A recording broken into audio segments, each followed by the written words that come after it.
The next lesson we are going to see, the chapter 5 is Hindu undivided family and a partnership. This is another one form of business organization. Joint Hindu family business is a distinct from form of organization which is very peculiar to India. So it is operated and created by the operation of law. Under the Hindu law, the business of the joint Hindu family is controlled under the Hindu law. Okay. Now let us see the meaning of this HUF. It is shortly called as Hindu undivided family, that is HUF. When two or more families agree to live and work together, invest their resources and labor jointly, and share the profits or losses together, then this family is known as the composite family or HUF. That is, it is nothing but see, some three or four brothers are living in a same house or same locality, and they are carrying out the same type of same business, and they have invested in the same business concern, and it is called a Hindu family, joint Hindu family business. So here in India, there are two schools of Hindu law. So, which is very important for the exam point of view, also, children. So, learn correctly. The one is Dayabaga law. So, the Dayabaga law, it is prevalent in Bengal and Assam. The states of Bengal and Assam, the law, that is Dayabaga law, is prevalent. Another one is Mitakshara law. It is prevalent in all the other states of the country. That is, rest of the country, we have Mitakshara law. Now let us see the characteristics of this type of business organization. This is governed by Hindu law. So it's a specific and unique law which is prevalent only in India. That is, it's called as Hindu law. The business of the joint Hindu family is controlled and managed under the Hindu law. Okay, management. How this business is being managed. All the affairs of the joint Hindu family are controlled and managed by one senior most person of that family, who is called a Karta. Karta means or manager. Karta is a Sanskrit word. Okay. Karta is the senior most male member of that family. He only takes all the decisions, control all the business activities and other things.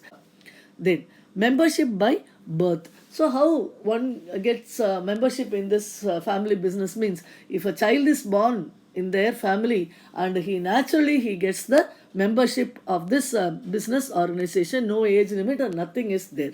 And liability, as far as the liability is concerned, the liability of Karta is unlimited. That is, if any loss or sudden problems faced by the business means, his personal properties is also liable to be given, whereas the other members of the family are liable to the extent they have contributed to the business.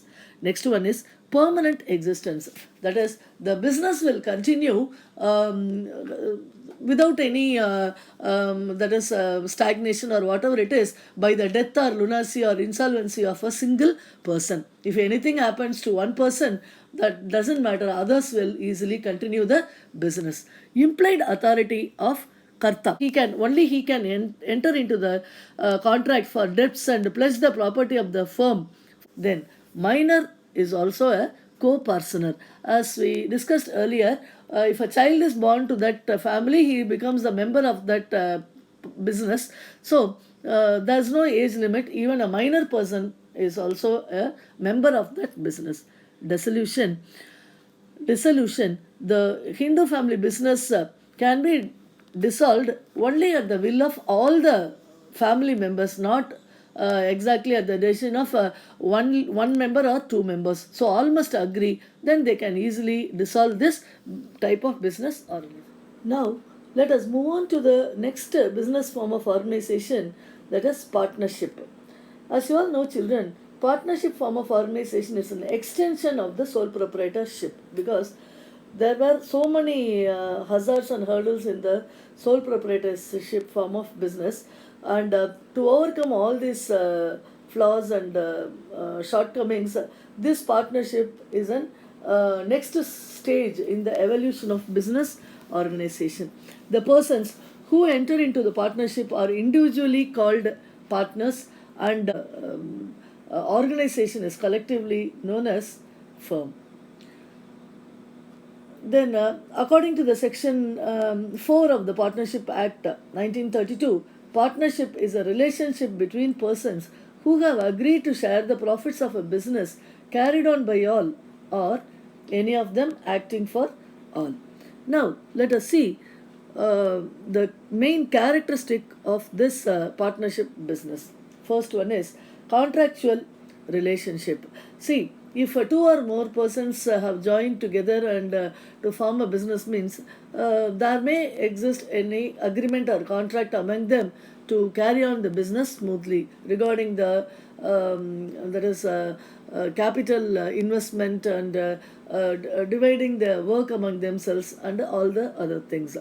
Next one is plurality of persons. It is clear that partnership means there must be more than one person, that is at least minimum two persons are there to start a partnership firm.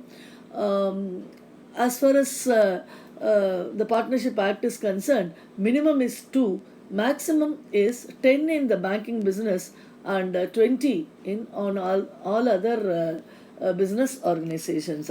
Then existence of business. So they must do a business. That is the main characteristic of this partnership is they must do a business activity to form a partnership firm.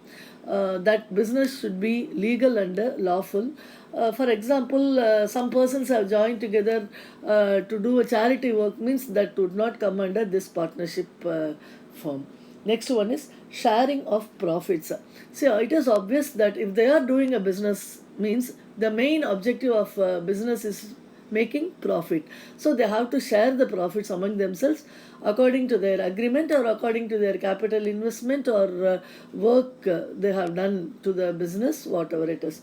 Then mutual agency. What do I mean by mutual agency? See, each and every partner has the same right to to carry on all the works in the firm.